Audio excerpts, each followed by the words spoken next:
This is NDTV.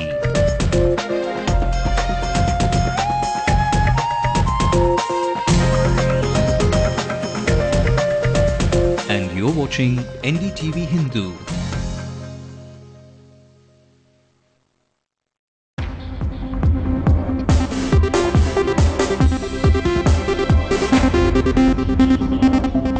It's advantage parents now. The Madras High Court orders private unaided institutions to follow a strict fee slab for all classes with immediate effect. The political crusader for the LTTE-Vaiko loses his voice at the Madras High Court. He blames the UPA government to be a betrayer of the people. Exploited by the union government to cover up and shield the betrayal committed by the union government against the Tamils of Sri Lanka. A 5-member gang beats up a bus driver as political differences are viewed as the main reason. The main suspect is absconding. As the Navy Lignite Corporation fears the disruption of power in the state, the workers are not letting off their demands even on day 16. Welcome to News Tonight on NDTV Hindu. I'm Evelyn Matthew. It's a day for the parents, folks, to be jumping with joy only because the courts have declared that they can wash their wallets now and heave a huge sigh of relief when it comes to paying the fees for their wards at city schools. We'll discuss that story in detail, but before that, a look at the national stories as well.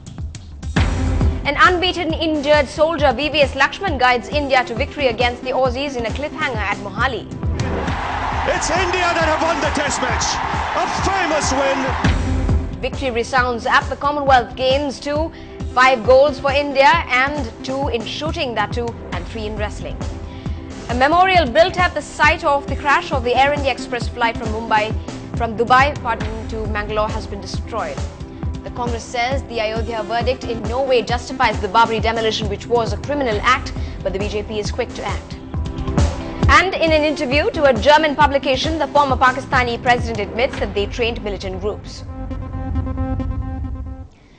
Well, it has just not been great victory for the Indian cricket team today. Parents in Tamil Nadu too have had a reason to celebrate.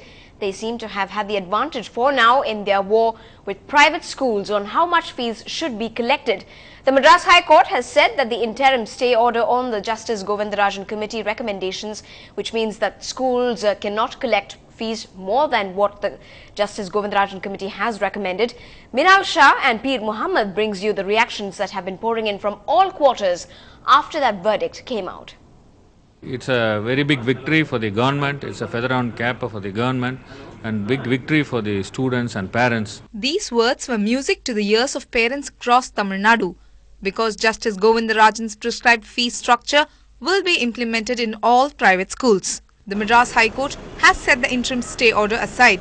The court has said that the excess fee collected by schools will be treated as deposit on behalf of parents. We are very happy about that. The same thing the first time government has told to implement the Govindarajan committee fee, but management has not did it. Second time education minister also told that they are not implemented.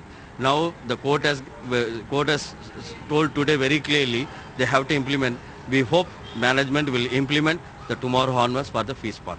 There is only one silver lining for the private schools, although not good enough to take their disappointment away. The Govindarajan Committee has been directed to hear the objections raised by the 6,400 schools within the next 4 months. But for now, private schools say the immediate effect of this judgment will mean a compromise in the quality of education. Would find it difficult to make salary for all the 12 months. In the process, there should be staff reduction, teachers reduction, they will be rendered jobless, class strength will increase, and under 2 years' time the quality of education that is there in matriculation schools, private schools, will drastically come down. That is the first consequence which will be really lost for the parents and for children. While parents are relieved that their prayers have been answered, the private schools are not ready to give up without a fight. They are in fact chalking out a strategy to take up yet another legal recourse. In Chennai, with Peer Muhammad, Minal, NDTV Hindu. And here's a look at that structure which the institutions need to adhere by. Nursery schools have been ordered to collect an annual fee between 3,500 and 5,000 rupees up to 5th standard. Meanwhile, middle school can charge only around 8,000 rupees, while secondary level schools have the limit up till 9,000 rupees. Higher secondary schools have the upper limit of 11,000 rupees. That's for classes 11 and 12. And joining me this evening are a principal and a parent principal with the Sivasami Kalalya. Mr. Neelakantan joins us from the Hindu studios. Also joining us from the Hindu studios is a worried, who was a worried parent, but perhaps today a happy parent, Ms. Kavita. First off to you, sir, Mr. Neelakantan, now that the verdict has come off, are you going to sit quiet and deal with this, or will you move the Supreme Court to take action now? No, I think schools will have to collectively take a decision on this, because this particular decision is going to be a little difficult in terms of operational viability for most institutions, especially with the kind of salary structures that are existent today. A cap of 11,000 rupees is just insufficient to pay the salaries to the senior school teachers, where the average CTC is somewhere close to about 3.5 lakhs per annum. So the schools will have to take individual as well as collective decision on this matter.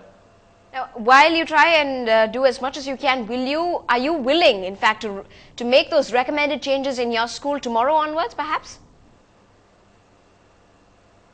No, since we are a CBSE school, I really don't know what is the implication of this judgment for CBSE schools, because the terms of the Govindarajan Commission, even when it was set up, was they would only look into the fee structure of CBSE schools and make recommendations to the CBSE in case of overcharging. I have to actually look at the judgment to try and find out whether it is applicable to a CBSE school or not as yet. All right, let me just bring in the parent at this moment, Ms. Kavita. First off, is this judgment music to your ears?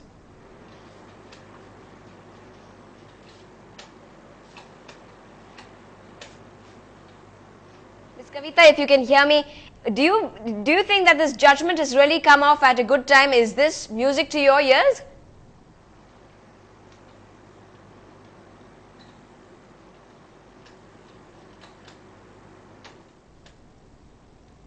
All right, I just want to come back to you, Mr. Neelakantan. Now, while this judgment has been made, do you think that, it really suits private schools in terms of funds and infrastructure? Do you think that would be an aspect that would be compromised on now on? No, the funds and infrastructures needs to be factored, and I think we need to look at schools which do an excess charge.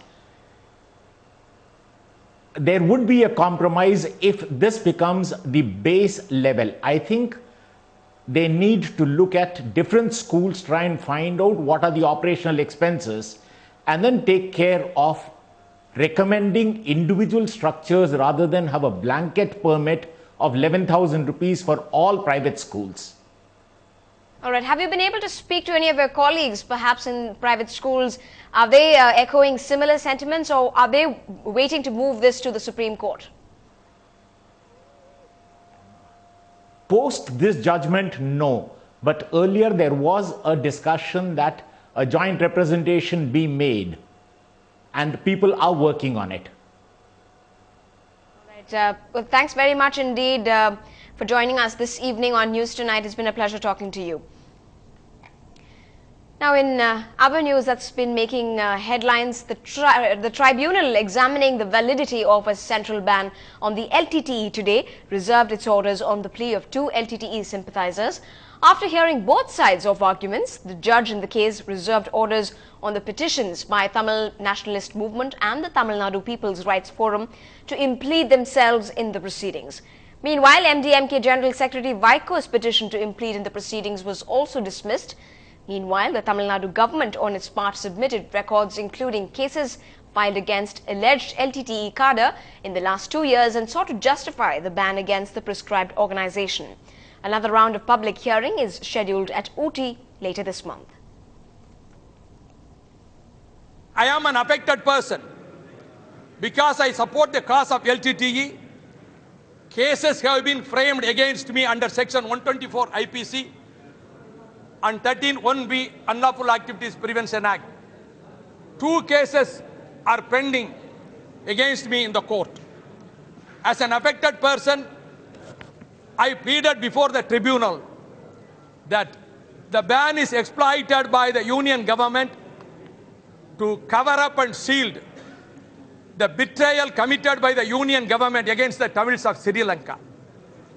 That is why whoever supports the cause of Tamil Eelam or LTTE, against them cases are framed. And our political reporter Shabir Ahmed joined us from the Judicial Academy for more on that ban and reactions to that.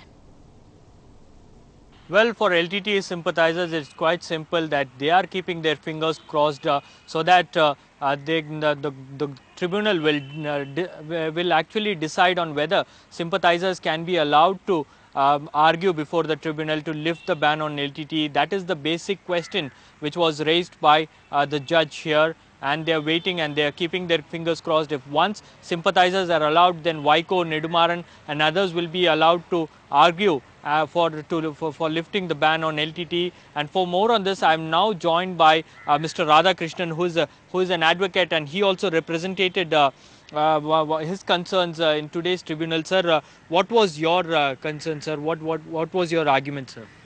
You know, Tamil Nadu People's Rights Forum, represented by Advocate Pugadendi, made a petition before the tribunal stating that I am entitled to be heard under the law as per the notification. The main argument we advanced before the tribunal is the expression member used in the act should be interpreted to include the sympathizer and supporter of the cause of Tamil Eelam. Any person or any organization who is supporting the cause of Tamil Eelam should be heard by the tribunal. If the tribunal refuses to hear them, the adjudication process would be incomplete and would be illegal. That was the submission we have made before the tribunal. Well, still ahead on News Tonight, the big game has proved to be a player's delight. The Indians sport gold and silver reasons to be happy today.